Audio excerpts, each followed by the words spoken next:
سلام، مهسا هستم. اومدم با آموزش یه سوپ سبزیجات خوشمزه. اول پیاز، سیب زمینی، هویج، کرفس، نخود فرنگی و ذرتمون رو داخل قابلمه یه تفت خوب میدیم. یه کوچولو بهش روغن زیتون اضافه میکنیم و نمک دریا، فلفل سیاه و آبیشن. حالا 2 حب سیب رنده میکنیم داخلش. یه کوچولو تفت میدیم و میذاریم با 2 لیوان آب سوپ ما بجوشه.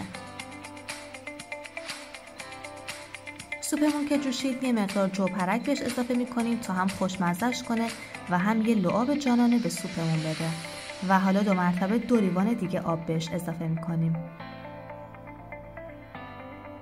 درشو میذاریم تا خوب به جوش بیاد. سوپمون که جوش اومد، حالا یه مقدار گل کلم بهش اضافه میکنیم و همش میزنیم.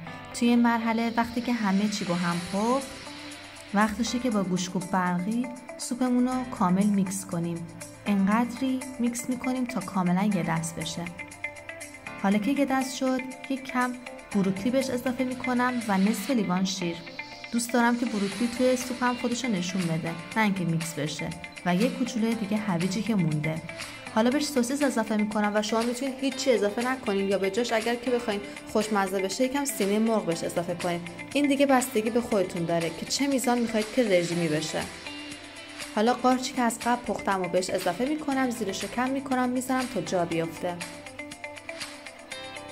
سوپ من توی این مرحله کاملا جا افتاده و آماده است. به همین راحتی. امیدوارم که این سوپ خوشمزه رو درست کنین، از خوردنش لذت ببرین. اگر که دوست داشتید لایکش کنین. مثل همیشه با یه دنیا عشق، نوش جان.